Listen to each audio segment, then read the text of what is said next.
વાત સાંભળી તમે ગુજરાતના દારૂબંધી વિશે?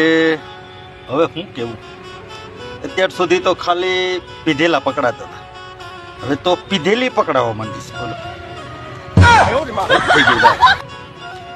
શું કરો છો ભાઈ? છૂટ આપી દો ને. આવી રીતે હરામના તમારે હપ્તા લઈ અને છૂટ જેવું જ વાતાવરણ રાખવું હોય એના કરતાં છૂટ આપી દો. ટેક્સના પૈસા કોઈ ગરીબ માણસોના કલ્યાણકારી યોજનામાં તો વપરાય. આ તો બધા મોટી મોટી મગરું ખાઈ જાય છે, કરોડો રૂપિયાના હપ્તા.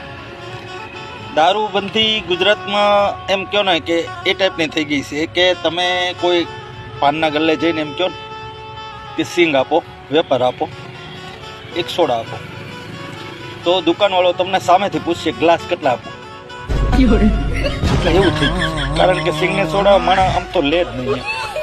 આ ટાઈપનું બધાનું માઇન્ડ થતું જાય છે. જ થઈ ગયું ભાઈ. આવી દારૂબંધી રાખવી એની કરતાં કાં છૂટ આપી દો. અને જો છૂટ આપી ન આપો એમ હો તો તમારા વેત હોય તો બંધ કરીને બતાવો.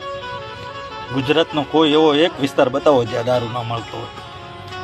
પહેલાં તો લોકો બીતા ખાલી નંગ છે ને કચરાની પેટીમાં કે કાંક કોઈ જોવે ને એવી જગ્યાએ ફેંકતા.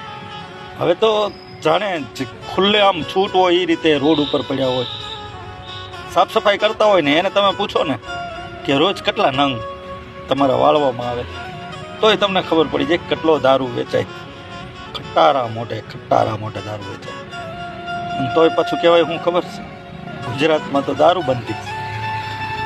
અને પાછા અમુક લોકો જે વીઆઈપી છે ને, આપણે નેતા નહીં કહીએ, વીઆઈપી લોકો કહીએ. વીઆઈપી લોકો એ પાછું એને પીવાની સુવિધા કરી નાખી.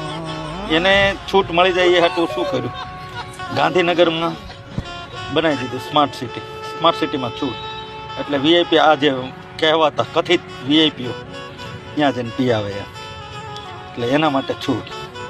અને ગરીબ માણસોને ન મળે તો હું મેડિકલમાંથી લઈને બાટલીઓ આ તે પહેલાં હપ્તા ખાઈને બધાને બંધાણી કરી દીધા. અને હવે બંધ કરે તો શું થાય, લઠ્ઠાકાંડ થાય ને કાં પછી દવાની બાટલીઓ ના તે બધું જે તે 5 વાગે ને જેના પગ દુખે છે એ તો કાંક તો કરવાના.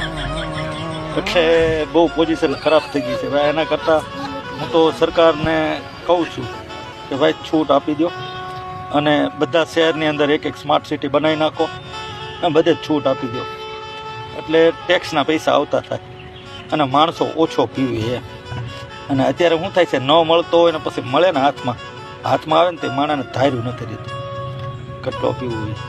એટલે થોડોક માપે પીવે તો એ છૂટું ગમે ત્યારે મળી તો જવાનો. માપે પીવે. અને ડ્રાઇવિંગના લાઇસન્સ કડક કરો કાયદા. પીધેલો પકડાય એટલે તરત ખોઈ જ દેવાનો પીન ડ્રાઇવિંગ કરતો હોય તો. એવું બધું જે રાજ્યોમાં છૂટ હોય છે. ગુજરાતમાં જેટલા એક્સિડન્ટ થાય છે ને દારૂ પીન ગાડી હકાલવાના, એટલા બીજા જે દારૂની છૂટવાળા રાજ્યો છે ને જ્યાં આટલા બધા એક્સિડન્ટ નથી થતા. દારૂ પીન ગાડી હકાલવાના લોકો ઘેરે ટેસ્ટી પી, કારણ કે ત્યાં છૂટ છે.